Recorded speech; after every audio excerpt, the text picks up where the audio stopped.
கர்த்தருடைய பரிசுத்த நாமத்திற்கு ஸ்தோத்திரம் உண்டாகட்டும். இந்த அருமையான பரிசுத்த ஓய்வு நாளின் இந்த தொழுகைக்கு அன்போடு கூட அழைக்கிறோம். ஜெபம் செய்வோம். இயேசுராஜனின் திருவடிக்கு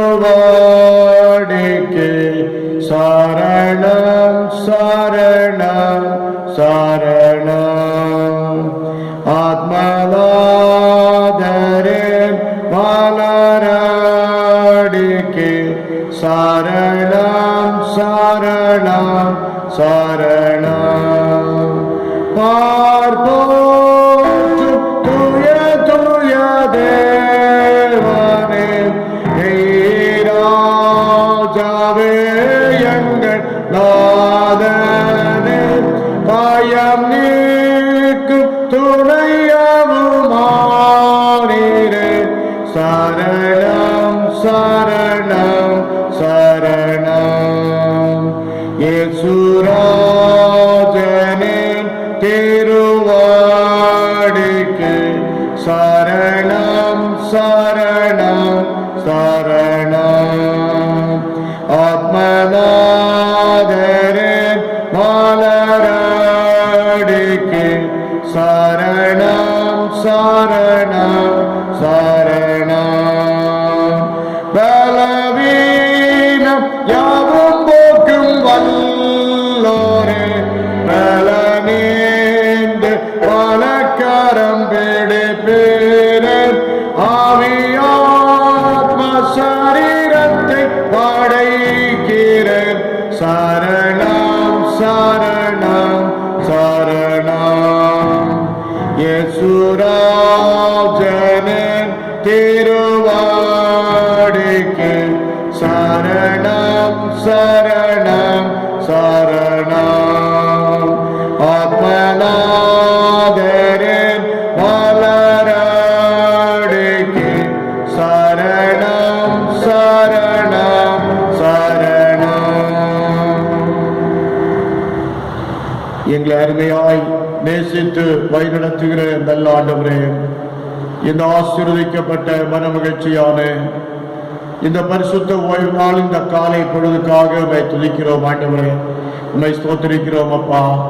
கர்த்தாவே, இந்த காலை வேளையிலே நாங்கள் உங்களுடைய சன்னிதானத்திலே கடந்து வந்து ஆண்டவரை செவிக்கும்படியாக அப்பா பிதாவே என்று கூப்பிட பண்ணுகிற ஒரு மாபெரும் புத்திர சுவிகாரத்தின் ஆவியை தந்தபடினாலே உள்ளத்தின் ஆழத்திலிருந்து நன்றி சொல்லி உம்மை ஸ்தோத்திரிக்கிறோம் அப்பா. உம்மை போற்றுகிறோம், உம்மை போடுகிறோம், உம்மை வணங்குகிறோம், உம்மை மகிமைப்படுத்துகிறோம். ஒரு சிறந்த மகிமை நிமித்தம் உமக்கு ஸ்தோத்திரங்களையும் துதிகளையும் நாங்கள் செலுத்துகிறோம் ஆண்டவரே.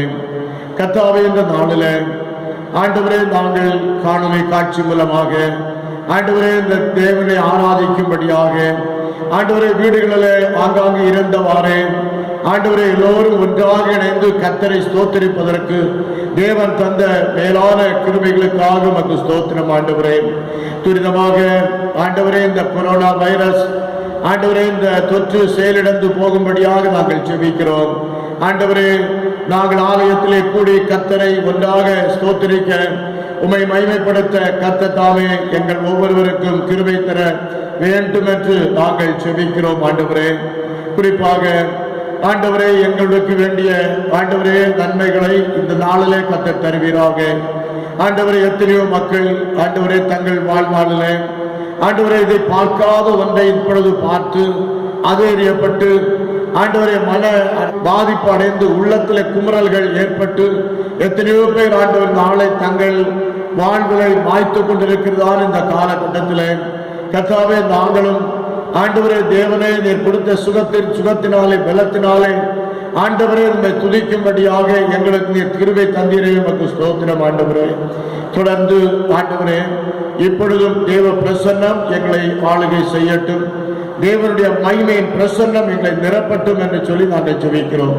இந்த வழிபாட்டிலே நாங்கள் பாடுகின்ற பாடல்கள், வாசிக்கிறதான திருமறை பாடங்கள், ஏழைக்குள்ள ஜெபங்கள் அனைத்தையும் எங்களுக்கு நீர் ஆசீர்வதித்து தந்தருள வேண்டும் என்று நாங்கள் ஜெபிக்கிறோம்.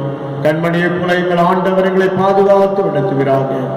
எங்கள் ஆண்டவரும் மீட்பெருமாகிய இயேசுவின் இனிய நாமத்தில் கெஞ்சி கேட்டுக்கொள்கிறோம். ஜெபங்களும் இயேசுவே. ஆமென், ஆமென். நாம் யாவரும் இணைந்து நமது பாடல் புத்தகத்திலே 17வது பாடலை நாம் பாடுவோம். தந்தானை துதிப்போமே திருச்சபையாரே கவி பாடி பாடி. பாடல் எண் 17. தந்தானை துதிப்போமே திருச்சபையாரே கவி பாடி பாடி.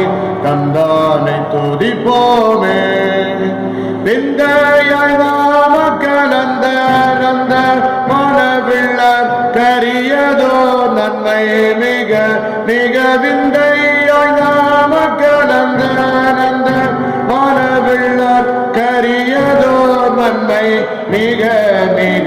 தந்தானை துதிப்போமே திருச்சபையாரே கவி பாடி பாடி. தந்தானை துதிப்போமே ஒய்யாரத்து சியோனே நீயும் மெய்யாக களி கொண்டு நின்று. ஒய்யாரத்து சியோனே ஐயனை சூழ்குனின் கையை கூப்பி துதி செய்து வாயே மகை கொள்ளு வாயே நாமும் ஐயன் இயேசு குனின் கையை கூப்பி துதி செய்து வாயே மகை கொள்ளு வாயே நாமும் தந்தானை துதிப்போமே திருச்சபையாரே கவி பாடி பாடி. தந்தானை துதிப்போமே சுத்தாங்கத்து நற்சபையே உனை மொற்றாய் கொள்ளவே அலைந்து திரிந்து. சுத்தாங்கத்து நற்சபையே சத்து குலைந்துனை சத்தியாக்க தமிழ்ந்த தத்தை சேர்ந்து எடுத்து உயர் வரம். சத்து குலைந்துனை சத்தியாக்க தமிழ்ந்த தத்தை சேர்ந்து எடுத்து உயர் வரம். தந்தானை துதிப்போமே திருச்சபையாரே கவி பாடி பாடி. தந்தானை துதிப்போமே தூரம் திரிந்த சியோனே உனை தூக்கி எடுத்து கரத்திலிருந்து. தூரம் திரிந்த சியோனே ஆரங்கள் போட்டி அலங்கரித்து உனை அத்தன் மணவாட்டியாக்கினது. என்னை ஆரங்கள் போட்டி அலங்கரித்து உனை அத்தன் மணவாட்டியாக்கினது. என்னை தந்தானை துதிப்போமே திருச்சபையாரே கவி பாடி பாடி. தந்தானை துதிப்போமே சிங்கார கன்னிமாரே ஓம் அலங்கார கும்மி அடித்து படித்து. சிங்கார கன்னிமாரே மங்காதவன் மணவாளன் இயேசுதனை வாழ்த்தி வாழ்த்தி ஏத்தி பணிந்திடும். மங்காதவன் மணவாளன் இயேசுதனை வாழ்த்தி வாழ்த்தி ஏத்தி பணிந்திடும். தந்தானை துதிப்போமே திருச்சபையாரே கவி பாடி பாடி. தந்தானை துதிப்போமே. வாசிக்க வேண்டிய திருமறை பாடம் யோவான் எழுதின சுவிசேஷம் 4ஆம் அதிகாரம் 16 முதல் 26 வசனங்கள் முடிய. யோவான் எழுதின சுவிசேஷம் 4ஆம் அதிகாரம் 16 முதல் 26 வசனங்கள் முடிய அடங்கிய ஆண்டவரின் அருள்வாக்கை இப்பொழுது வாசிக்க கேட்கள். இயேசு அவளை நோக்கி நீ போய் உன் புருஷனை இங்கே அழைத்து கொண்டு வா என்றார். அதற்கு அந்த ஸ்திரீ எனக்கு புருஷன் இல்லை என்றாள். இயேசு அவளை நோக்கி எனக்கு புருஷன் இல்லை என்று நீ சொன்னது சரிதான். எப்படியெனில் 5 புருஷர் உனக்கு இருந்தார்கள்.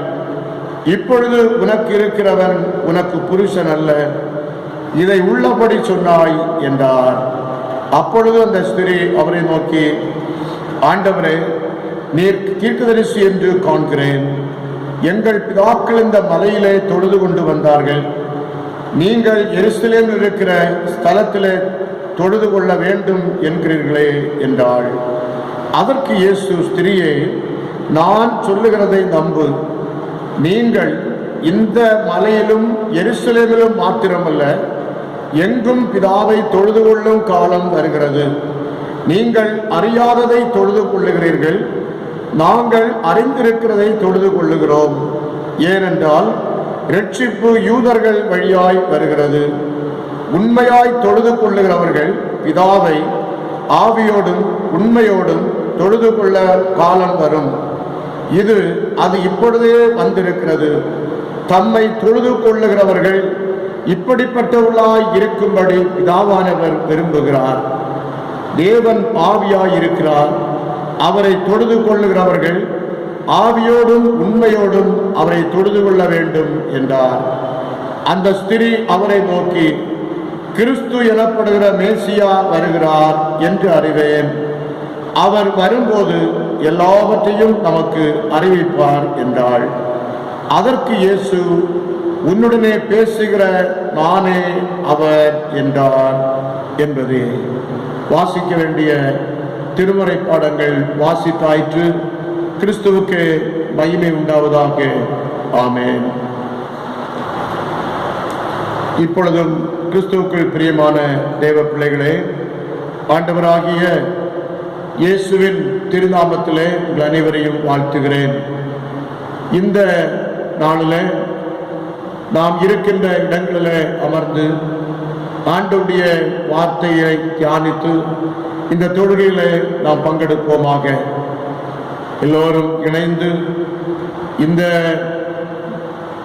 சமுதாய தொற்று துரிதமாய் அகன்று போக வேண்டும், செயலிழக்க வேண்டும் என்று சொல்லி உங்கள் தனி ஜெபங்களில் நீங்கள் ஜெபித்துக் கொள்ளும்படி உங்கள் அன்போடு கூட கேட்டுக்கொள்கிறேன். இப்பொழுது கேட்கப்பெற வேத வசனத்தை கர்த்தர் நமக்கு ஆசீர்வாதம் தரும்படியாக யாவரும் ஜெபிப்போம். இயேசுவின் நாமம் என் நாவுக்கு சுகீதம், நான் இழந்தனில் ஆரணே. இயேசுவின் நாமம் என் நாவுக்கு சுகீதம், நான் இழந்தனில் ஆரணே.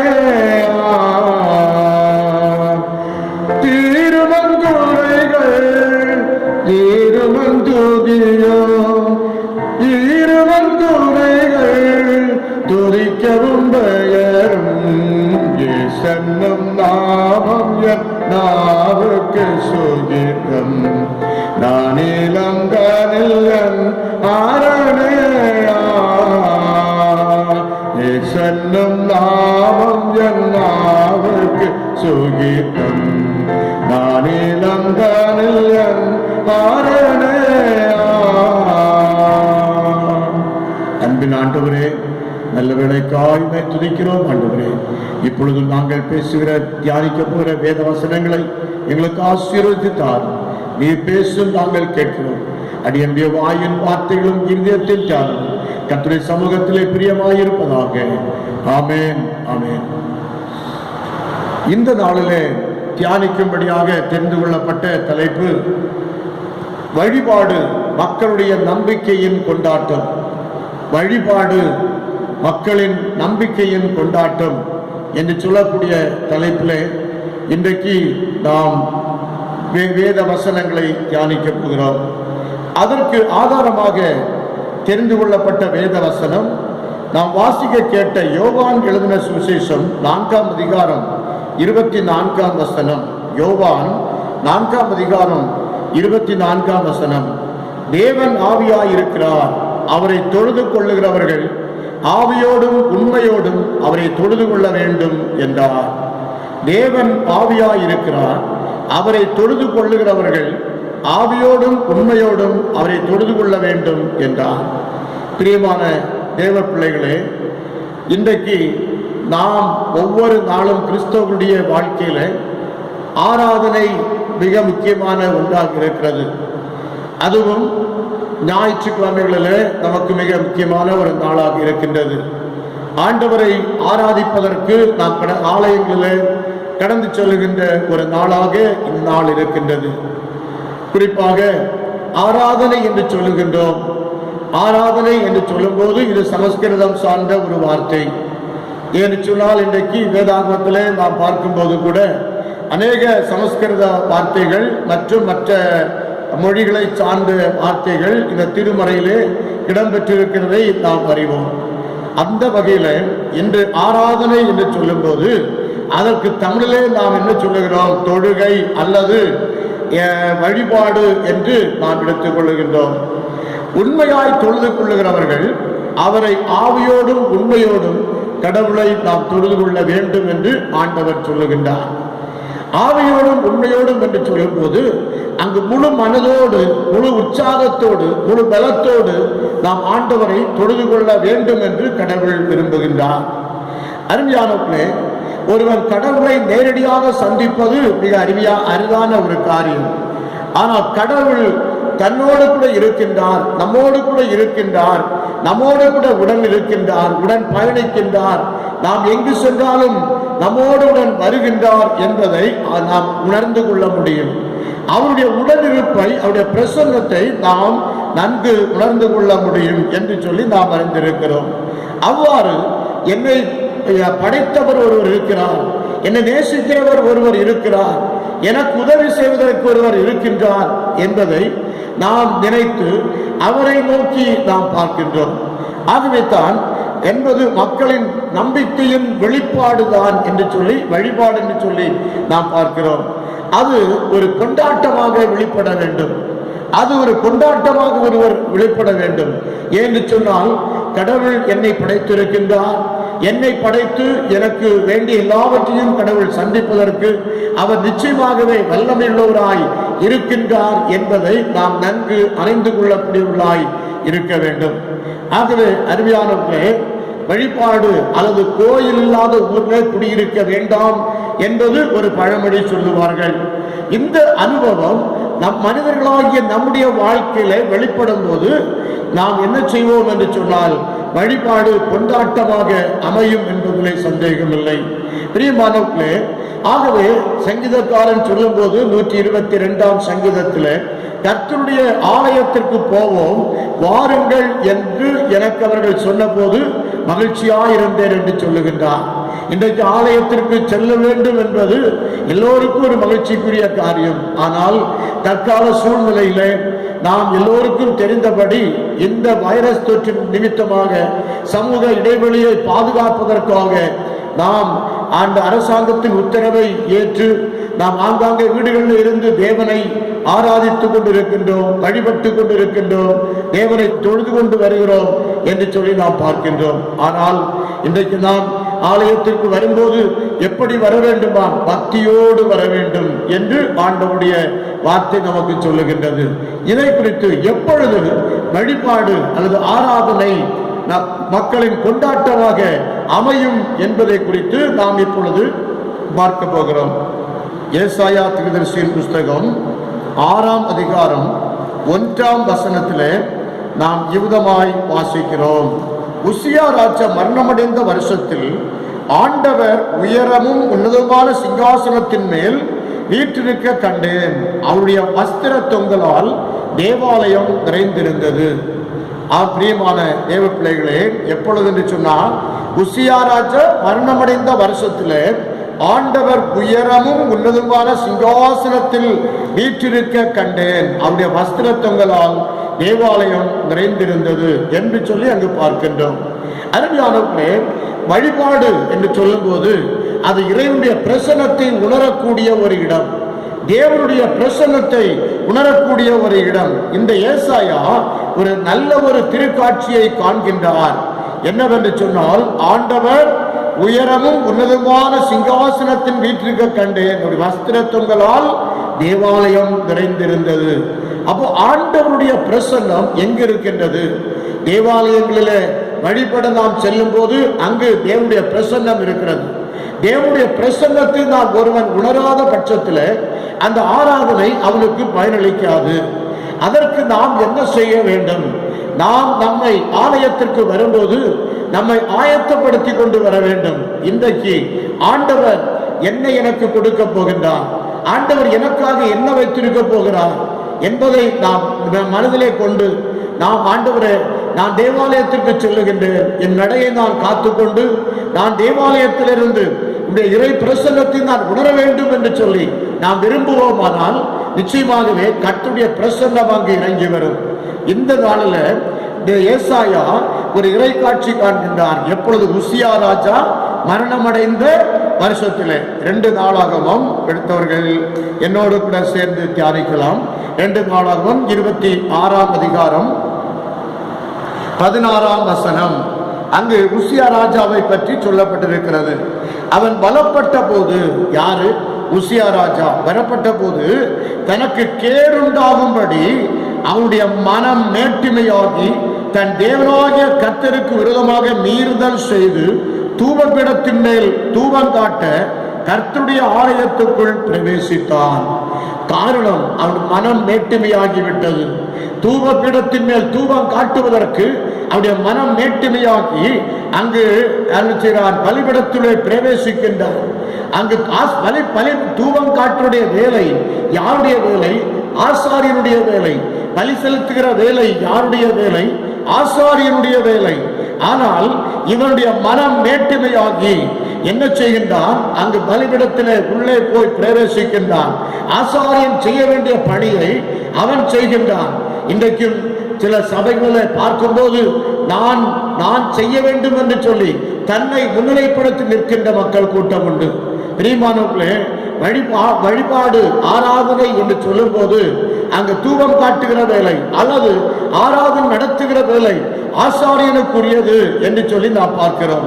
அவன் பாருங்கள், உசியா ராஜாவோடு பராக்கிரமஸ் 80 பேரும் அவன் பிறகே உட்பிரவேசித்து அவனோடு கூட 80 பேர் அந்த ஆல்டருக்குள்ள பிரவேசிக்கிறாங்க. ராஜாவாகிய உசியாவோடு எதிர்த்து நின்று, உசியாவே, கர்த்தருக்கு தூபம் காட்டுகிறது உனக்கு அடுத்ததல்ல. தூபம் காட்டுகிறது பரிசுத்தமாக்கப்பட்ட ஆரோனின் குமாரனாகிய ஆசாரியருக்கே எடுக்கும். ஆகவே பரிசுத்த ஸ்தலத்தை விட்டு வெளியே போம், நீ மீறுதல் செய்துவிட்டு இது தேவனாகிய கர்த்தராலே உமக்கு மேன்மையாக லபியாது என்று சொல்லுகிறார்கள். ஆனால் அவன் அதை மீறி ஆசாரியனோட கோபமாய் பேசினான். ஆசாரியனோடு அவன் கோபம் கொண்டான். தூப கலசத்தை தன் கையிலே பிடித்து ஆசாரியனோடு கோபப்பட்டு தான் அந்த காரியத்தை அவன் செய்கின்றான். கர்த்தருடைய ஆலயத்தில் தூபபீடத்தின் மேல் நிற்கிற நெற்றியில என்ன உண்டாகியது? குஷ்டரோகம் உண்டாகியது. இன்றைக்கு பாருங்கள் அருமையான கர்த்தருடைய பிள்ளைகளை, தேவாலயத்தில் நான் வரும்போது நான் என்று சொல்லி தன்னை முன்னிலைப்படுத்தி ஆசாரியனோடு எதிர்த்து நிற்கின்ற எந்த ஒரு மனிதனுடைய வாழ்க்கையிலும் இதே நிலைமைதான் என்று சொல்லி வேதத்தில் நாம் பார்க்கின்றோம். ஆகவே இவர் ஆசாரியனோடு கோபமாய் பேசின போது நெற்றியிலே குஷ்டரோகம் கண்டது. வாழ்நாள் முழுவதும் குஷ்டரோகியாயிருந்து அவன் மரித்தான் என்று வேதத்திலே வாசிக்கிறோம். அருமையான கர்த்தருடைய பிள்ளைகளே, அதே போலத்தான் இங்கு ஏசாயா பார்க்கும்போது அந்த வருஷத்துல உசியா ராஜா மரணமடைந்த அதே வருஷத்திலே தான் இந்த ஏசாயா ஆண்டவருடைய திருக்காட்சியை தேவாலயத்திலே காண்கின்றான். ஏசாயா 6ஆம் அதிகாரம் 5ஆம் வசனம். இதுல நாம் இவ்விதமாய் படிக்கின்றோம். அப்பொழுது நான், ஐயோ அதமானேன், நான் அசுத்த உதடுகளுள்ள மனுஷன், அசுத்த உதடுகளுள்ள ஜனங்களின் நடுவில் வாசமாய் இருக்கிறவன், சேனைகளின் கர்த்தராகிய ராஜாவை என் கண்கள் கண்டதே என்றான். பிரியமான தேவ பிள்ளைகளே, அவன் தன்னை உணர்கின்றான். நான் எப்படிப்பட்டவன்? இறை பிரசன்னத்தை அவன் உணர்ந்த போது அவன் தன்னை யார் என்று சொல்லி உணர்கின்றான்.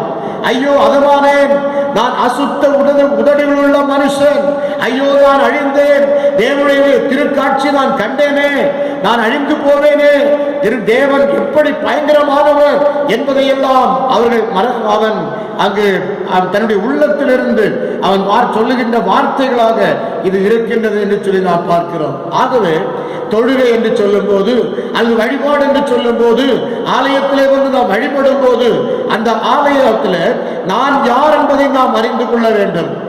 அப்படி அறிந்து கொள்ள வேண்டும் என்று சொன்னால் நீ இறைவனுடைய பிரசன்னத்தை அங்கு உணர வேண்டும். இறைவனுடைய பிரசன்னத்தை உணர வேண்டும் என்று சொன்னால் நீ கையில செல்போனை வைத்துக் கொண்டு அதை வீடியோ பார்த்து கொண்டு ஆண்டவனுக்கு ஆலயத்தில் சொல்லுகின்ற வசனங்களை நீ கேட்காவிட்டால் நீ பரிதவிக்கப்படக்கூடியவனாயிருப்பாய். ஆனால் இந்த உசியா ராஜா பாருங்கள், நிலைமை என்னவாகிவிட்டது. ஆனால் பாருங்கள், நம்மை நாம் இந்த ஆராதனையில அறிந்து கொள்ள வேண்டும். நான் யார், எதற்காக வந்திருக்கிறேன் என்பதை நான் உணர்ந்து கொள்ள வேண்டும். அருமையானவர்களே, அவன் தூயவரான கடவுளை கண்டபோது அவன் என்னை தகுதியற்றவன், நான் அந்த இறை காட்சி காண்பதற்கு தகுதியற்றவன் என்று சொல்லி அவன் உணர்ந்து கொள்ளுகின்றான். எனக்கு அன்பான தேவ பிள்ளைகளே, அவன் தன்னை தகுதியற்றவன் என்று உணர்ந்து கொள்ளுகின்றான். ஆண்டவருடைய வஸ்திர தொங்கலால் ஆலயம் நிறைந்திருந்தது என்று சொல்லி காண்கின்றான். அருமையானவர்களே, இந்த தகுதியற்றவராக அவன் முறையிடுகின்றான். எனக்கு அன்பான கர்த்தருடைய பிள்ளைகளே, இதே போலத்தான் வழிபட்டுல நாம் இந்த ஆண்டவருடைய ஆராதனையில ஆண்டு இறை பிரசன்னம் உணர வேண்டும் என்று சொன்னால் நம்மை நாமே பரிசோதனை செய்து கொள்ள வேண்டும். நான் யார் ஆண்டவரே, என்னுடைய நான் எப்படிப்பட்டவர், உள்ளம் எப்படி இருக்கிறது, நான் எதற்காக வந்திருக்கிறேன் என்பதை, என்னுடைய பாவம், என்னுடைய இருதயத்தின் நிலைமைகள் என்ன, என்னுடைய சிந்தனைகள் என்ன என்பதை நான் அறிந்து கொள்ள வேண்டும். அப்பொழுதுதான் இறைவனுடைய பிரசன்னத்தை நாம் அங்கு ஆலயத்தில் நாம் வழிபாட்டில் அனுபவிக்க முடியும் என்று சொல்லி நாம் பார்க்கின்றோம். அப்படி இறை பிரசன்னத்தை உணரும் போது யாத்ராகமம் 3ஆம் அதிகாரம் 5ஆம் வசனம் இதில் நாம் பார்ப்போமானால் ஆண்டவர் மோசே இடத்திலே சொல்லுகின்றார், நீ நிற்கிற இடம் பரிசுத்த பூமி, இங்கு கிட்டு சேராயாக என்று கடவுள் ஆண்டவர் மோசையை பார்த்து சொல்லுகிறார். நீ பாதரட்சை, உன் காலில் இருக்கிற பாதரட்சை கலச்சி போடு என்று சொல்லுகின்றார். அருமையானவர்களே, அப்படி சொன்னால் இன்றைக்கு நீ ஆலயத்திலே தொழுகைக்கு வரும்போது நீ உன்னுடைய காலில செருப்போடு கூட ஒருவேளை நீ ஆலயத்துக்குள்ளே வருவாயானால் நீ பரிதவிக்கப்படக்கூடியவனாய் இருப்பாய். இது பரிசுத்தமான இடம், இது பரிசுத்தமான இடம். ஒருவேளை இங்கு வந்து ஆலயத்திற்குள்ளே வந்து நான் ஆண்டவருடைய பிரசன்னத்தை உணராதபடி, பயபக்தி இல்லாதபடி நான் இங்கு வந்து நான் சண்டை போடுவதற்கும் இந்த ஆலயம் ஒரு இடம் என்று சொல்லி கருதுவாயானால் இந்த ஆலயத்தில் நீ ஆசீர்வாதத்தை அல்ல, நன்மையை அல்ல, ஆண்டவருடைய பிரசன்னத்தை அல்ல நீ உணரவே மாட்டாய் என்று சொல்லி நாம் பார்க்கிறோம். பாருங்கள், ஆண்டவருடைய ஆலயத்துக்கு வரும்போது காலில் இருக்கிற பாதரட்சைகளை கலச்சி போட வேண்டும். 1 ராஜாக்கள் 19ஆம் அதிகாரம் 18ஆம் வசனம் அங்க என்ன செய்வாங்க, முழங்கால் படியிட்டு ஜெபம் பண்ணுவாங்க ஆலயத்திலே வரும்போது. லூக்கா சுவிசேஷம் 18ஆம் அதிகாரம் 13ஆம் வசனத்திலே வாசிக்கும் போது அங்கு மார்பில் அடித்துக் கொள்ளுவார்கள். யார் அடித்துக் கொண்டார்கள்?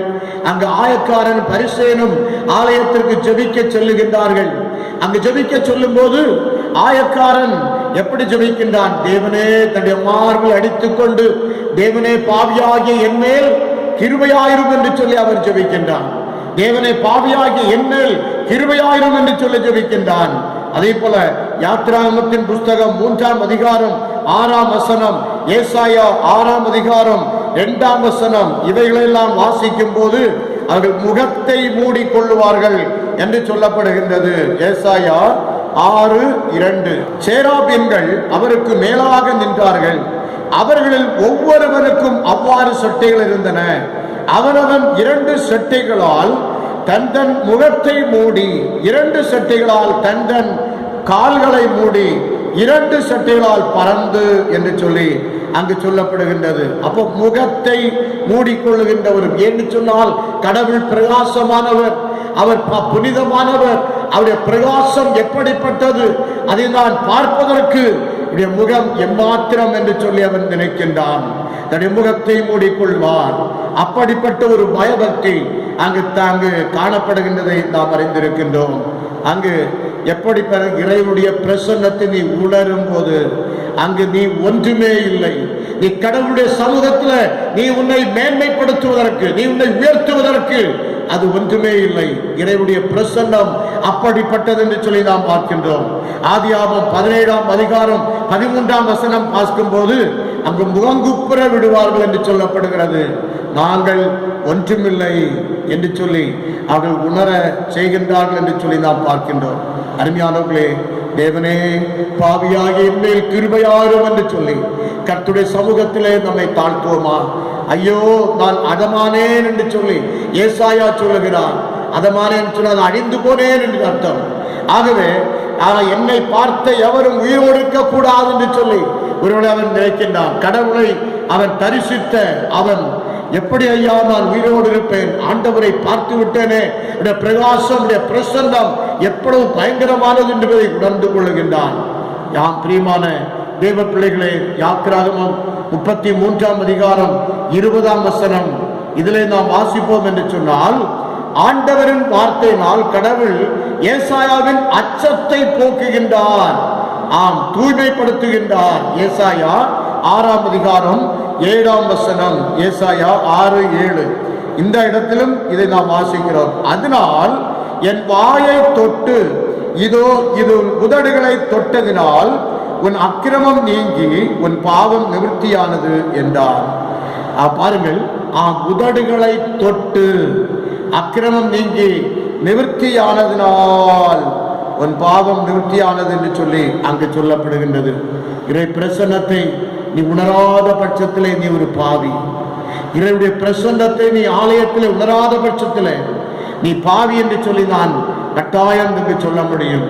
ஏசாயா இறைவனுடைய பிரசன்னத்தை உணர்ந்தான், தன் நிலையை அறிந்தான், தான் யார் என்பதை அவன் கண்டுகொள்ளுகின்றான் என்று சொல்லி நாம் பார்க்கின்றோம். தன்னுடைய தகுதியின்மையை அவன் அறிக்கையிடுகின்றான்.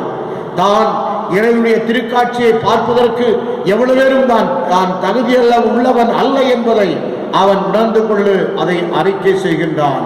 அருமையானவர்களே, ஒரு அர்த்தமுள்ள ஒரு ஆராதனை வழிபாட்டின் முக்கிய அனுபவத்தை அங்கு ஏசாயா நமக்கு அருமையாக சுட்டி காட்டுகின்றார்.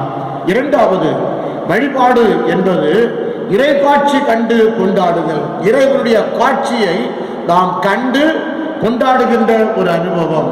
ஏசாயா 6:5 நாம் வாசிப்போமானால், அப்பொழுது நான் ஐயோ அதமானேன், நான் அசுத்த உதடுள்ள மனுஷன், அசுத்த உதடுகளுள்ள ஜனங்களின் நடுவில் வாசமாயிருக்கிறவன், சேனையில் கர்த்தராகிய ராஜாவை என் கண்கள் கண்டது என்றான். அருமையானவர்களே, அப்போ இவன் என்ன செய்கின்றான்? இறைவனுடைய திருக்காட்சியை ஆலயத்திலே பார்க்கின்றான். அதற்காகத்தான் அங்கு ஆலயத்திலே வருகிறான். இன்றைக்கு நாம் இதற்காக வருகிறோம். இறைவனை பார்க்க வேண்டும், இறைவனுடைய திருக்காட்சியை நான் ஆலயத்திலே பார்க்க வேண்டும் என்று சொல்லக்கூடிய ஒரு வாஞ்சையோடு நீ வருவாயானால் நிச்சயமாகவே கடவுள் உன்னுடைய வாழ்வில் நிறைவான பலன்களை அவர் கொடுப்பார். கடவுள் இந்த பரிசுத்த தேவாலயத்திலே அவருடைய அரசாளுகின்றார் என்பதை அவன் உணர்ந்து கொள்ளுகின்றார். உயரமான அரியணையிலே வீற்றிருப்பதையும் வஸ்திரத்துங்களால் தேவாலயம் நிறைந்திருப்பதையும் அவன் காண்கின்றான் என்று சொல்லி நாம் பார்க்கிறோம். அதை மட்டுமல்ல, அவர் தூயவர் என்பதை கண்டுகொள்ளுகின்றான். அவர் பரிசுத்தமானவர் என்பதை கண்டுகொள்ளுகின்றான். சேராபீன்கள் அவர் பரிசுத்தர் பரிசுத்தர் பரிசுத்தர் என்று சொல்லி அவரை மேன்மைப்படுத்துகின்றார்கள், மகிமைப்படுத்துகின்றார்கள். எனக்கு அன்பான தேவ பிள்ளைகளே, 1 ராஜாக்கள் 22:19, வெளிப்படுத்தின விசேஷம் 4ஆம் அதிகாரம் 2 முதல் 11 ஆகிய வசனங்களை நீங்கள் வாசித்து பாருங்கள். அங்கு வெளிப்படுத்தின விசேஷத்தில் 24 மூப்பர்கள் சிங்காசனத்தை சூழ 24 அங்கு அரியணை இருக்கின்றது. இந்த 20 மூப்பர்களுக்கு என்று சொல்லி அந்த 24 மூப்பர்களும் அந்தந்த இடத்துல இருந்து அவரை பணிவாய் விழுந்து வணங்கினார்கள், தாழ விழுந்து வணங்கினார்கள் என்று சொல்லி நாம் பார்க்கின்றோம். வெளிப்படுத்தல் 4ஆம் அதிகாரம் 2 முதல் 12 வசனங்களில் நாம் அதை காணலாம். அருமையானவர்களே, இறைவனின் அதிகாரம் அப்படின்னு சொன்னா, கடவுள் சிங்காசனத்தில் இருக்கிறார், அவர் அதிகாரம் கொண்டவர். நீ ஆலயத்தில் வந்து கடவுளுக்கு முன்பாக உனக்கு எந்த அதிகாரமும் இல்லை. நீ அதிகாரம் செலுத்துவதற்கு இது தேவாலயம் ஒரு இடமல்ல என்று சொல்லி பார்க்கிறோம். அந்த ஏசாயா கடவுள் அதிகாரம் படைத்தவர் என்பதை காண்கின்றார். அவருக்கு முன்பாக மேன்மை பாராட்டுவதற்கு எனக்கு எந்த ஒரு தகுதியுமே இல்லை, எந்த ஒரு இடமே இல்லை என்று சொல்லி அவன் காண்கின்றான். எனக்கு அன்பானவர்களே, அவன் முன் பணிய வேண்டும் என்று சொல்லி அவன் உணர்ந்து கொள்ளுகின்றான். ஒருவேளை நீ ஒரு பெரிய ஒரு கலெக்டர் போன்ற அந்தஸ்தில் இருக்கின்ற உயர்ந்த அதிகாரியாக இருக்கலாம். ஆனால் எந்த ஒரு அதிகாரியாக இருந்தாலும் கடவுள் முன் வரும்போது நீ ஒன்றுமே இல்லை. கடவுளுடைய பிரசன்னம் அவ்வளவு மகத்துவமானது, அவ்வளவு பயங்கரமானது என்று சொல்லி நாம் பார்க்கிறோம். எனக்கு அன்பானவர்களே, இன்றைக்கு இறைவன் புனிதத்தன்மையை இந்த சேராபீன்கள் அங்கு பரிசுத்தர் பரிசுத்தர் பரிசுத்தர் என்று சொல்லி அங்கு சுட்டி காட்டினார்கள் என்று சொல்லி பார்க்கிறோம்.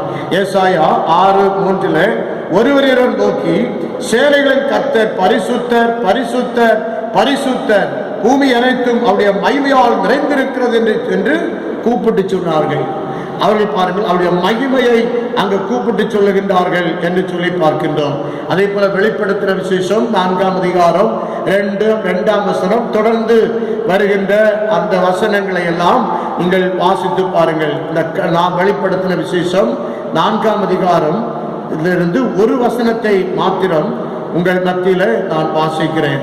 11ஆம் வசனம், கர்த்தாவே, தேவரீர் மகிமையையும் கனத்தையும் வல்லமையையும் பெற்றுக் கொள்ளுகிறதற்கு பாத்திரராய் இருக்கிறீர். நீரே சகலத்தையும் சிருஷ்டித்தீர். உம்முடைய சித்தத்தினாலே அவைகள் உண்டாயிருக்கிறவைகளும் சிருஷ்டிக்கப்பட்டவர்களுமாய் இருக்கிறது என்றார்கள். முதல் பகுதியில் தேவரீர் மகிமையையும் கனத்தையும் வல்லமையையும் பெற்றுக் கொள்வதற்கு பாத்திரராய் இருக்கிறீர்.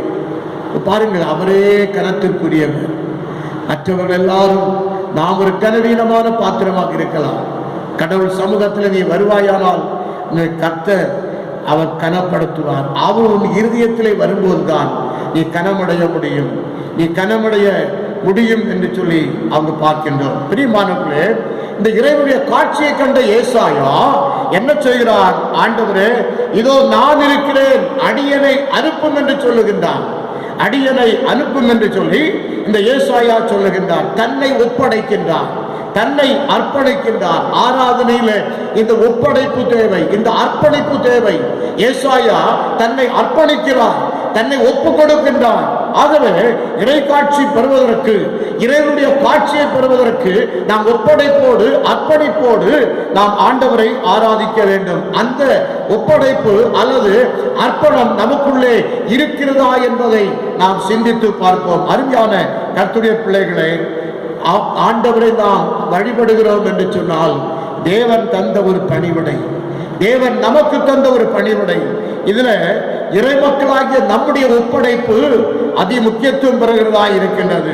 இந்த ஆராதனையில நாம் பலி செலுத்துகிறோம். பலி அங்கு இந்த ஆராதனையோடு தொடர்புடையதா இருக்கிறது, இந்த வழிபாட்டோடு தொடர்புபடுத்தப்படுகிறது. ஆதியாகமம் 8ஆம் அதிகாரம் 20ஆம் வசனம் உங்களுக்காக நான் வாசிக்கிறேன். அப்பொழுது நோவா கர்த்தருக்கு ஒரு பலிபீடம் கட்டி சுத்தமான சகல மிருகங்களிலும் சுத்தமான சகல பறவைகளிலும் சிலவற்றை கொண்டு வந்து அவைகளை பலிபீடத்தின் மேல் தகன பலிகளாக பலியிட்டான். பலிபீடம் கட்டி அந்த பறவைகளை கொண்டு, அங்கு பட்சிகளை கொண்டு வந்து, மிருகங்களை கொண்டு வந்து அதில் பலி செலுத்துகின்றான். அதே போல 12ஆம் அதிகாரம், ஆதியாகமம் 12ஆம் அதிகாரம் 7, 8 ஆகிய வசனங்களை வாசித்து பாருங்கள். கர்த்தர் ஆபிரகாமுக்கு தரிசனமாகி உன் சந்ததிக்கு இந்த தேசத்தை கொடுப்பேன் என்றார். அப்பொழுது அவன் தனக்கு தரிசனமான கர்த்தருக்கு அங்கே ஒரு பலிபீடத்தை கட்டினான். பின்பு அவன் அவ்விடம் விட்டு பெயர்ந்து பெத்தேலுக்கு கிழக்கே இருக்கும் மலைக்கு போய் பெத்தேல் தனக்கு மேற்காகவும் ஆயி கிழக்காகவும் இருக்க கூடாரம் போட்டு அங்கு கர்த்தருக்கு ஒரு பலிபீடத்தை கட்டி கர்த்தருடைய நாமத்தை தொழுது கொண்டான். பலிபீடத்தை கட்டி தேவனை தொழுது கொண்டான். முதல் 7ஆம் வசனத்துல தரிசனமாகி சந்ததிக்கின்ற தேசத்தை கொடுப்பேன் என்று சொல்லி அவன் தரிசனமான தேவனுக்கு அங்கு ஒரு பலிபீடத்தை கட்டினான் என்று சொல்லப்படுகிறது. இன்றைக்கு நீ எங்கு பலிபீடத்தை கட்ட வேண்டும்? கர்த்தருடைய ஆலயத்திலே வந்திருக்கிற நீ எங்கு நீ ஆண்டவருக்கு பலிபீடத்தை கட்ட வேண்டும்? உன்னுடைய இருதயத்தில் நீ கர்த்தருக்கு உண்மையான ஒரு பலிபீடம் கட்டுவாயானால் அந்த பலிபீடத்திலே கர்த்தர் வைத்து நீ ஆராதிப்பாயானால் நிச்சயமாகவே ஆண்டவருடைய பிரசன்னம் உள்ளத்திலே கடந்து வரும். ஆண்டவருடைய இறை காட்சி நீ காண்பாய். தேவனுடைய பிரசன்னத்தை ஆலயத்தில் உணர்வாய். உடைய இருதயத்தில் ஆண்டவருக்கு இடம் உண்டா? உடைய இருதயத்தில் ஆண்டவருக்கு இடம் உண்டா என்று சொல்லி நாம் இருதயத்தை பார்த்து கேட்போம். ஆண்டவர் இவர்கள் படைத்த இங்கு அந்த பலிகளை ஆண்டவர் சுகந்த வாசனையாக முகந்தார் என்று சொல்லப்படுகிறது. ஆதியாகமம் 8ஆம் அதிகாரம் 21ஆம் வசனம். சுகந்த வாசனையாக முகந்தார். என்னுடைய இருதயத்தில் இருந்து ஏறெடுக்கப்படுகிறதான பலியானது, ஸ்தோத்திர பலியானது, பாவ அறிக்கை பலியானது, எல்லா பலிகளும் ஆண்டவர் முகந்து பார்க்கக்கூடிய சுகந்த வாசனையாக முகந்து பார்க்கக்கூடிய பலிகளாக இருக்கின்றதா என்பதை நாம் சற்று சிந்தித்து பார்ப்போம். எதற்காக ஆலயத்துக்கு வருகிறாய்? ஆண்டவரை உண்மையாய் வழிபடுவதற்கு, ஆவியோடும் உண்மையோடும் கர்த்தரை வழிபடுவதற்கு நீ வருகிறாயா என்பதை சற்று சிந்தித்து பார். ரோமர் 12ஆம் அதிகாரம் 1ஆம் வசனத்தில் நாம் வாசிக்கும் போது, எனக்கு பிரியமான சகோதரரே உங்கள் சரீரங்களை என்று சொல்லி அவர் ஆரம்பிக்கிறார். ரோமர் 12:1. அப்படி இருக்க சகோதரரே, நீங்கள் உங்கள் சரீரங்களை பரிசுத்தமும் தேவனுக்கு பிரியமான ஜீவபலியாக ஒப்புக் கொடுக்க வேண்டும் என்று தேவனுடைய இரக்கங்களை முன்னிட்டு உங்களை வேண்டிக் கொள்ளுகிறேன். இதுவே நீங்கள் செய்யத்தக்க புத்தியுள்ள ஆராதனை என்று அங்கு சொல்லப்பட்டிருக்கிறது. உங்கள் சரீரங்களை என்ன செய்யணும்? தேவனுக்கு பிரியமான ஜீவ பலியாக, பரிசுத்தமும் தேவனுக்கு பிரியமான ஜீவ பலியாக ஒப்புக் கொடுக்க வேண்டும் என்று தேவனுடைய இரக்கங்களை முன்னிட்டு வேண்டிக் கொள்ளுகிறேன். இந்த சரீரத்தை நீ கடவுளுக்கு ஒப்புக் கொடுக்க வேண்டும். அதுல அசுத்தமான சிந்தனைகள் கூடாது, அசுத்தமான எண்ணங்கள் வரக்கூடாது. அசுத்தமான சிந்தனைகள் இருதயத்தில் இருக்குமானால் நிச்சயமாகவே அங்கு கடவுள் அங்கு வாசம் பண்ண இருதயத்தில் வாசம் பண்ண முடியாது. நீ செலுத்துகிற முதற்றளவுக்கு செலுத்துகிற பலியை கடவுள் முகந்து பார்க்க முடியாது. சுகந்த வாசனையாக அதை முகந்து பார்க்க முடியாது. மத்தேயு 5ஆம் அதிகாரம் 8ஆம் வசனத்திலே வாசிக்கும் போது, இருதயத்தில் சுத்தமுள்ளவர்கள் பாக்கியவான்கள், அவர்கள் தேவனை தரிசிப்பார்கள். நம்முடைய சுத்தம், அந்த மாசில்லாதபடி சுத்தமான இருதயத்தோடு கர்த்தரை நாம் வழிபடுவோமானால், ஆண்டவரை தொழுவோமானால், அங்கு நாம் என்ன செய்ய வேண்டும்? இறைவனுடைய காட்சியை நாம் காண முடியும். கடைசியாக யோவான் 4:24 நான் ஏற்கனவே வாசித்த அந்த பகுதியில், தேவன் ஆவியாயிருக்கிறார், அவரை தொழுது கொள்ளுகிறவர்கள் ஆவியோடும் உண்மையோடும் அவரை தொழுது கொள்ள வேண்டும். அப்படின்னு சொன்னா முழு இருதயத்தோடு, முழு விருப்பத்தோடு, இல்லை இன்னொரு வார்த்தையில சொல்லும் போது இறைவனுடைய விருப்பத்தை ஏற்று இந்த ஆராதனை இருக்க வேண்டும். இறைவனுடைய விருப்பம் என்னுடைய வாழ்க்கையில என்ன என்பதை இந்த ஆராதனையில நாம் கண்டுகொள்ள வேண்டும், அறிந்து கொள்ள வேண்டும். ஆண்டவரே, இறைவனுடைய விருப்பம் இந்த ஆராதனையில என்ன அப்பா? நான் உண்மை ஆராய்த்துக் கொண்டிருக்கிறேன் அப்பா, இந்த விருப்பம் என்ன என்பதை எனக்கு காண்பியும் என்று சொல்லி கர்த்தரிடத்திலே நாம் கேட்க வேண்டும். என்னுடைய ஆண்டவருடைய எதிர்பார்ப்பு என்ன? இவர்களை அறிந்து ஆண்டவரை நாம் வழிபட வேண்டும். இறை காட்சியை பெற்ற ஏசாயா பார்க்கும்போது, இறை பிரசன்னத்திலே தன் நிலையை அறிந்த போது இறைவன் விருப்பத்தை, எதிர்பார்ப்பை அவன் அறிந்து கொள்ளுகின்றான். இல்லையா? அதே போல பார்க்கும், யாரை நான் அனுப்புவேன், யார் நமது காரியமாய் போவான் என்று சொல்லி கடவுள் கேட்கும் போது அவன் தன்னை அந்த காரியத்துக்காக, ஆண்டவருடைய காரியத்தை, ஆண்டவருடைய அர்ப்பணியை செய்வதற்கு அவன் தன்னை ஒப்பு கொடுத்து செல்லுகின்றான், அர்ப்பணித்து செல்லுகின்றான். அருமையானவர்களே, தன்னை கடவுளிடம் வழிபாட்டில் மனிதன் ஒப்படைக்கும் போதுதான் அங்கு அவனுடைய நோக்கம், வழிபாட்டின் நோக்கம் முழுமையடையும். வழிபாட்டின் நோக்கம் முழுமையடையும் என்று சொல்லி நாம் பார்க்கின்றோம். என்னை அனுப்பும் என்று ஏசாயா சொல்லுகின்றார். அதே போல சாமுவேல் என்ன சொல்லுகிறான்? கர்த்தாவே சொல்லும் அடியேன் கேட்கிறேன். அதே போல இந்த பவுல் சொல்லும் போது நான் என்ன செய்ய சித்தமாயிருக்கிறேன் என்று கேட்கிறார். மரியாள் சொல்லும் போது இதோ நான் ஆண்டவருக்கு அடிமை. அப்போ இதிலெல்லாம் நாம் பார்க்கும்போது அங்கு ஒப்படைப்பனுடைய வெளிப்பாடுகள், ஆண்டவருக்கு தன்னை முற்றிலுமாய் ஒப்படைத்தபடினாலே அதன் வெளிப்பாடாகத்தான் இந்த வார்த்தைகள் உள்ளத்திலிருந்து வருகிறது என்பதை உண்மையாய் அறிந்து கொள்ள வேண்டும். நீ எப்படி இருக்கின்றாய்? இன்றைக்கு ஆண்டவரை ஆராதிக்கிறது எப்படி இருக்கிறாய்? உன்னுடைய உள்ளம் சுத்தமாய் இருக்கிறதா? உன்னுடைய உள்ளத்தை முழுமையாய் கடவுளுக்கு அர்ப்பணித்திருக்கிறாயா? ஆண்டவர் உன்னுடைய உள்ளத்திலே வாசம் பண்ண வேண்டும் என்பதை விரும்புகிறாயா? எதை விரும்புகிறாய்? சற்று சிந்தித்து பார். இனிமையான கர்த்தருடைய பிள்ளைகளே, இயேசு சமாரிய பெண்ணிடம் உரையாடும் போது ஆண்டவர் சொல்லுகிற 4ஆம் அதிகாரம் யோவான் 4:22, இந்த மலையிலே மாத்திரமல்ல பிதாவை எங்கும் தொழுது கொள்ளும் காலம் வரும் என்று சொல்லி ஆண்டவர் சமாரிய பெண்ணிடம் உரையாடும் போது அங்கு அருமையாக சொல்லுகின்றார். ஆகவே அருமையானவர்களே, நீ உன்னுடைய சரீரத்தை ஆண்டவர் எங்கிருந்து ஆண்டவரை வழிபட்டாலும் நீ ஆண்டவருக்கு என்று சொல்லி ஒரு ஒப்பு கொடுக்காவிட்டால், சரீரத்தில் கடவுள் ஆவி ஆத்தும சரீரத்தை கடவுளுக்கு ஒப்படைத்து ஆண்டவரை வழிபடாவிட்டால் உன்னுடைய ஆராதனையில நீ எந்த பலனையும் நீ பெற்றுக்கொள்ள முடியாது. ஏதோ ஆலயத்துக்கு போக வேண்டுமே, ஆலயத்தில் வந்து ஞாயிற்றுக்கிழமை வழிபட வேண்டுமே என்று சொல்லி இருப்பாயோனால் என்னுடைய ஆராதனையில எந்த பிரயோஜனமும் இல்லை. அருமையானவர்களே, ஆண்டவர் நம்மிடத்தை எதிர்பார்ப்பது என்ன? இறை மக்களாகிய நாம் நம்முடைய பிரிவினைகளை அகற்றி ஒரே மெய்ப்பன் ஒரே ஆளுகைக்குள்ளாக வர வேண்டும் என்று தேவன் விரும்புகின்றார். இன்றைக்கு எங்கு பார்த்தாலும் பிரிவினைகள், இந்த பிரிவினைகள் ஆவிகள் சிலருடைய உள்ளங்களில் அங்கு கிரியை செய்து கொண்டிருக்கிறது. பிரிவினையின் ஆவிகள் கிரியை செய்து கொண்டிருக்கிறது. நான் பெருசு, நான் மற்றவர்களிடம் உயர்ந்தவன் என்று சொல்லி. ஆனால் அந்த பிரிவினையின் ஆவி எங்கு வைத்துக் கொள்ள வேண்டும்? உங்கள் வீடுகளிலோ உங்களுடைய வேறு எங்கேயாவது வைத்துக் கொள்ள வேண்டும். ஆலயத்தில் வரும்போது அந்த சிந்தை உள்ளத்தில் இருக்குமானால் நீ ஆலயத்துக்கு வருவது பிரயோஜனம் இல்லை. யோவான் 17:21 கடவுள் ஜெபிக்கின்றார், இயேசு ஜெபிக்கிறார், எல்லோரும் ஒன்றாயிருப்பார்களாக என்று ஜெபிக்கிறார் என்பதை ஆண்டவர் விருப்பம். இதை ஏற்று நீ வழிபடுவது சிறப்பாக இருக்கிறது. அப்போஸ்தலர் 2:44 விசுவாசிகள் அனைவரும் எல்லாவற்றையும் பொதுவாக அனுபவித்தார்கள் என்று அங்கு சொல்லப்பட்டிருக்கிறது. அனைவரும் அங்கு பொதுவாய் இருந்தார்கள், ஒற்றுமையாய் இருந்தார்கள், ஐக்கியமாய் இருந்தார்கள் என்று சொல்லி நாம் பார்க்கிறோம். அருமையானவர்களே, இன்றைக்கு நாம் உண்மையான தொழுகை எப்படி இருக்க வேண்டும்? ஆண்டவர் நம்முடைய உள்ளத்தில் அசுத்தங்களுக்குள் நாம் மீண்டும் செல்லாதவாறு நம்மை தூய்மைப்படுத்தக்கூடியதாக உண்மையான வழிபாடு இருக்க வேண்டும்.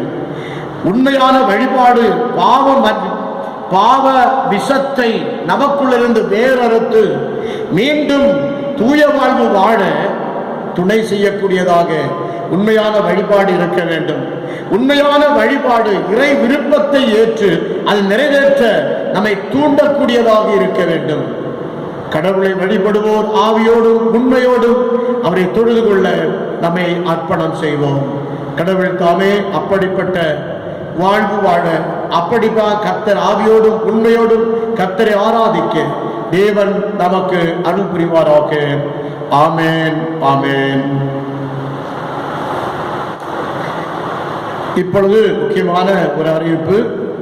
நமது திருச்சபையை சார்ந்த சின்ன எர்ணாவூர் 3வது தெருவிலே வசிக்கின்ற அருமையான அன்பு சகோதரர் ஜான் மாரிசன் ஐயா அவர்கள் வெள்ளிக்கிழமை அன்று கர்த்தருக்குள் நித்திரையடைந்தார்கள். சில பலவீனங்கள் நிமித்தமாக பல நாட்கள் நோய்வாய்ப்பட்டு ஆண்டவர் இன்றைக்கு அவரை எடுத்துக் கொண்டிருக்கின்றார். ஆகவே அவர் குடும்பத்திற்காக, குடும்ப ஆறுதலுக்காக ஜெபித்துக் கொள்ளும்படி உங்களை அன்போடு கூட கேட்டுக்கொள்கிறோம். ஒரு நிமிடம் மௌனமாக நீங்கள் இருக்கின்ற இடத்துல இருந்து அவருக்காக, அவருடைய ஆத்மாவுக்காக ஜெபிக்கும்படி கேட்டுக்கொள்கிறேன்.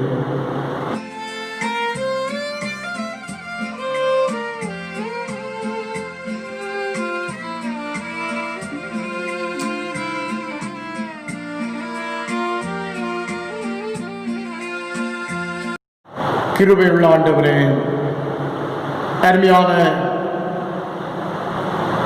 திரு ஜான் மாரிசன் அவர்களுக்காக ஜெபிக்கிறோம். அவர்கள் இந்த உலகத்திலே திருச்சபையில் ஒரு நல்ல ஒரு சாட்சி உள்ள ஒரு ஜீவியம் ஆண்டவரே, குடும்பத்திலே நல்ல ஒரு தகப்பனாக, எல்லோருக்கும் நல்ல ஒரு சகோதரனாக இந்த உலகத்திலே அவர்கள் வாழ்ந்த காலங்கள் ஆண்டவரே, கடந்த வெள்ளிக்கிழமை அன்று இந்த உலகத்திலே நீ வாழ்ந்தது போதும், நீ தேவனுடைய ராஜ்யத்துக்கு வா என்று சொல்லி தேவ பக்தியுள்ள நல்ல அருமையான அன்பு ஐயாவை கர்த்தர் எடுத்துக்கொண்டேன். இனி வெயிலாவது உஷ்ணமாவது இவர்கள் மேல் படுவதும் இல்லை என்று கர்த்தருடைய வார்த்தை சொல்லுகிறது. அவுதமாய் எந்த வெயிலாவது உஷ்ணமாவது அவர் படாதபடி தேவனுடைய ராஜ்யத்தில் இளைப்பாறிக் கொண்டிருக்கின்ற அருமையான அன்பு ஐயாவை நினைக்கின்றோம். கர்த்தாவே, நிச்சயமாகவே கடவுள் விண்ணரசிலே அவருக்கு ஒரு இடத்தை கொடுத்திருக்கின்றீர் என்பதை நாங்கள் விசுவாசிக்கின்றோம். அவர்கள் விட்டு சென்றிருக்கின்ற குடும்பம், அவருடைய மனைவி, பிள்ளைகள், உடன்பிறப்புகள் அனைவரையும் ஆறுதல் படுத்தி நீ பாதுகாத்துக் கொள்ளும். குடும்பத்திலே ஆறுதலையும் தேர்தலையும் சமாதானத்தையும் கட்டளையிட வேண்டும் என்று நாங்கள் செபிக்கின்றோம். அப்பா, அப்படிப்பட்ட நல்ல ஒரு விசுவாசியை நாங்கள் இழந்திருக்கிறோம். எப்படி ஆண்டவரே அது கிடைக்க முடியும்? அப்பா, நல்ல ஒரு விசுவாசியை இழந்திருக்கிறோம். கர்த்தாவே, நீர் ஆண்டவரே அந்த குடும்பத்தை ஆற்றி தேற்றி அரவணைத்து பாதுகாத்துக் கொள்ள வேண்டும் என்று நாங்கள் செபிக்கின்றோம். இயேசுவின் மூலம் வேண்டிக் கொள்கிறோம் நல்ல பிதாவே, ஆமென். நம்முடைய பாடல் புத்தகத்திலிருந்து 298வது பாடலின் பல்லவி அனுப்பல்லவி முதலாம் கடைசி சரணங்களை பாடி நாம் ஜெபிப்போம். எல்லாம் இயேசுவே, எனக்கெல்லாம் இயேசுவே, தொல்லை மிகும் இவ்வுலகில் துணை இயேசுவே.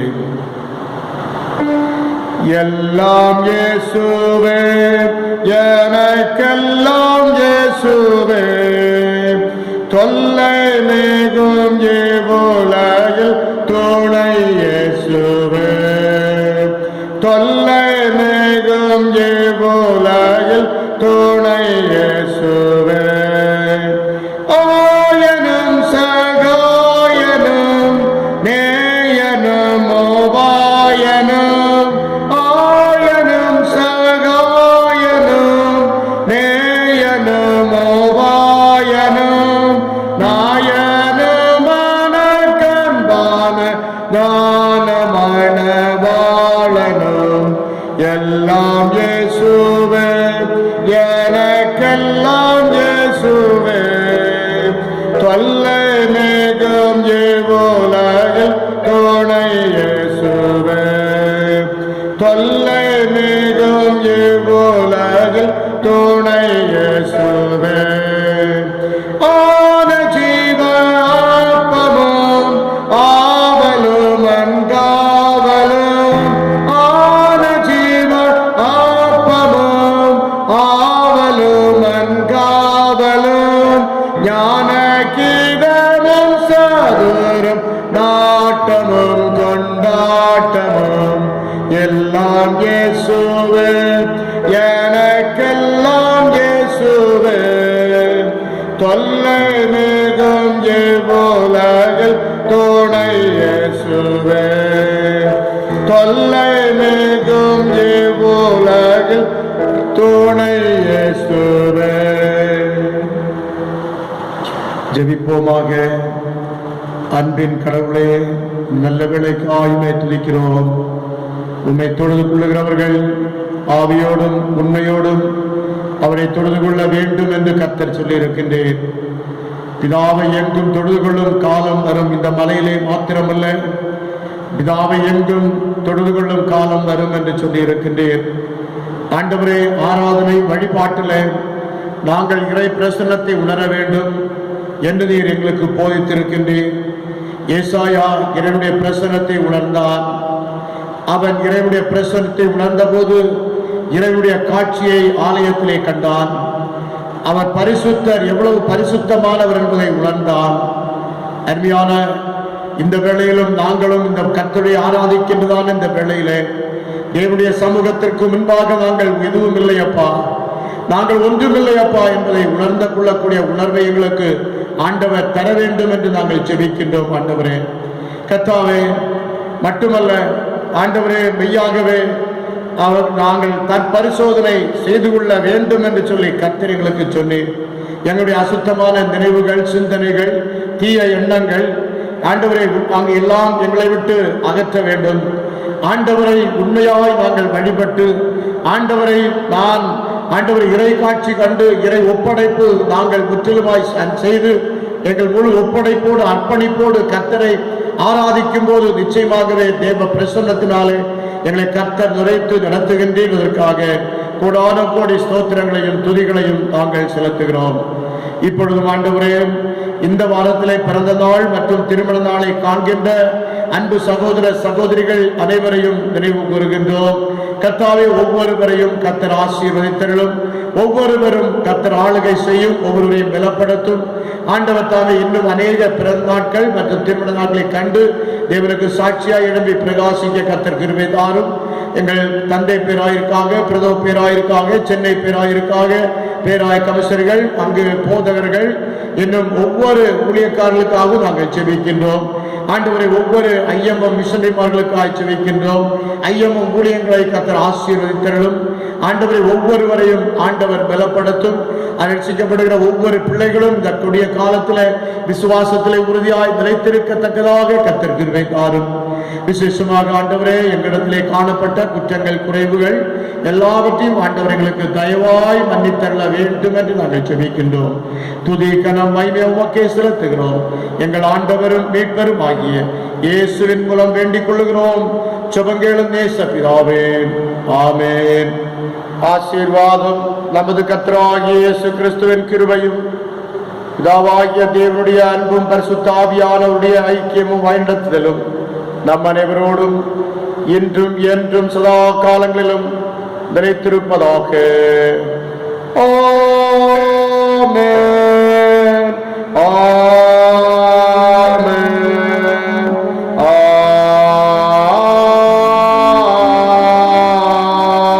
ஆமென். ரட்சக வழி நடத்தும் நேற்ற வாழ்வு ஏந்திடும் அந்தகாரம் பாவம் சாவம் பயம் யாவும் நீக்குமே. நேர்பரே நல் நேர்பரே மேய்ச்சல் காட்டு போஷிப்பே. ஆமென். என் ஆத்துமாவே கர்த்தரை ஸ்தோத்திரி, என் முழு உள்ளமே அவருடைய பரிசுத்த நாமத்தை ஸ்தோத்திரி.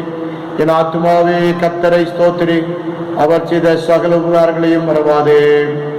ஆமென்.